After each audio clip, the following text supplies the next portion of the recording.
নমস্কার বন্ধুরা, মৌস কিচেনে সকলকে স্বাগত জানাচ্ছি। আজকে যে রেসিপিটি আমি আপনাদের সামনে শেয়ার করছি সেটি হলো ডালপুরি। এই ডালপুরিটি আমি ছোলার ডাল দিয়ে তৈরি করেছি। অনুষ্ঠান বাড়িতে আপনারা এই ডালপুরি বানিয়ে পরিবেশন করতে পারেন। এখানে আমি নিয়েছি 200 গ্রামের মতো ছোলার ডাল। এবার ছোলার ডালটাকে আমি ওভারনাইট ভিজিয়ে রেখেছি। আপনারা চাইলে 5-6 ঘন্টা ভিজিয়ে রাখলেও চলবে। এরপরে আমি ছোলার ডালটা এর মধ্যে দিয়ে দিলাম মিক্সার গ্রাইন্ডারে। দিয়ে দিচ্ছি 2টো কাঁচা লঙ্কা আর দিয়ে দিচ্ছি 1 ইঞ্চির মতো আদা। আমি ছোট ছোট টুকরো করে চাকু দিয়ে কেটে মিক্সার গ্রাইন্ডারের মধ্যে দিয়ে দিলাম। এবার আমি একটি স্মুথ পেস্ট তৈরি করে নেব। সামান্য অল্প জল দিয়ে দিলাম। দেখুন পেস্টটা ঠিক এই টাইপের হয়েছে। এবার আমি কড়াইতে সামান্য অল্প সর্ষের তেল দিয়েছি। এখানে আমি 1 চামচের মতো সর্ষের তেল দিয়েছি। দিয়ে দিলাম হাফ চামচের মতো কালো জিরে আর দিয়ে দিচ্ছি সামান্য অল্প হিং। এরপরে দিয়ে দিলাম সামান্য অল্প লাল লঙ্কার গুঁড়ো আর দিয়ে দিচ্ছি সামান্য অল্প জিরের গুঁড়ো। দিয়ে এবার আমি একটু নেড়ে ডাল বাটাটা এর মধ্যে দিয়ে দেব। সম্পূর্ণ ডাল বাটাটা এর মধ্যে দিয়ে দিলাম। দিয়ে ভালো করে আমি মিক্স করে নিচ্ছি। 1 থেকে 2 মিনিট আমি ডাল বাটাটা এভাবে একটু নেড়ে রান্না করে নেব। এখানে আমি দিয়ে দিচ্ছি এখন হাফ চামচের মতো লবণ আর দিয়ে দিচ্ছি হাফ চামচের মতো চিনি। লবণটা আপনারা আপনাদের টেস্ট অনুযায়ী দেবেন। এবার ডাল বাটাটা 1 থেকে 2 মিনিট নাড়াচাড়া করে নেওয়ার পর দেখুন ঠিক এক জায়গায় দলা বেঁধে যাবে। তারপরে আমি একটি বাটির মধ্যে উঠিয়ে নিচ্ছি। এরপরে আমি ময়দাটা মেখে নিচ্ছি। এখানে আপনারা আটা ময়দা দুটো মিলিয়েও করতে পারেন। আমি খালি ময়দা দিয়েই করেছি।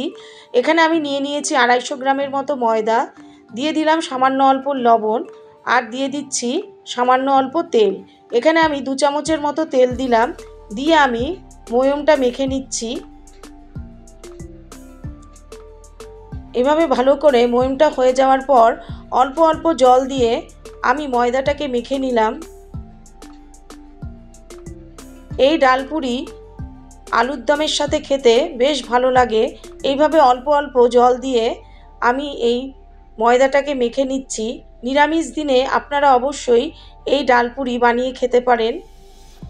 আমার ময়দাটা মোটামুটি মাখা হয়ে গেছে। এবার আমি সামান্য অল্প তেল মাখিয়ে 10 মিনিটের জন্য রেস্টে রেখে দেব। ঢাকনা চাপা দিয়ে আমি 10 মিনিটের জন্য রেখে দিচ্ছি। এবার 10 মিনিট পর ফিরে আসলাম। ঢাকনাটি সরিয়ে দিলাম। এবার এই ময়দার থেকে আমি কয়েকটি লেচি কেটে নিচ্ছি। আমি একটু বড় সাইজেরই লেচি কেটে নেব। আমার লেচি কাটা হয়ে গেছে। এবার একটা লেচি নিয়ে সামান্য অল্প ময়দা ডাস্ট করে এর মধ্যে ময়দা লাগিয়ে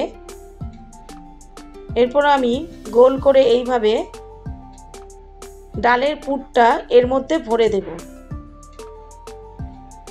দিয়ে আমি মুখটা ঠিক এইভাবে আটকে দিচ্ছি।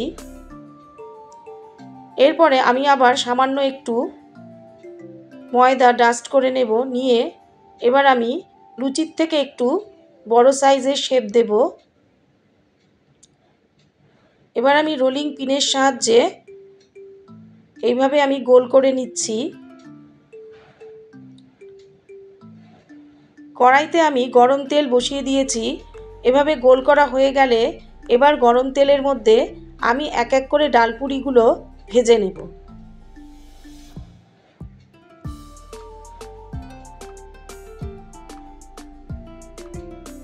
প্রত্যেকটা ডালপুরি আমি এইভাবে ভেজে নেব।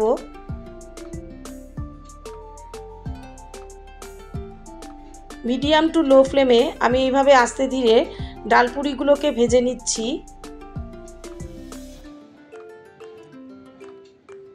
প্রত্যেকটা ডালপুরি আমি এক এক করে এইভাবে ভেজে নেব। এটি আপনারা আলুর দমের সাথে সার্ভ করতে পারেন।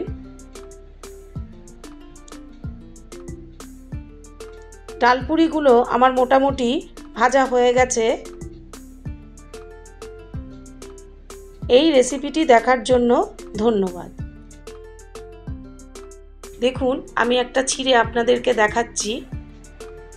ভেতরটা দেখুন ঠিক এই টাইপের হয়েছে।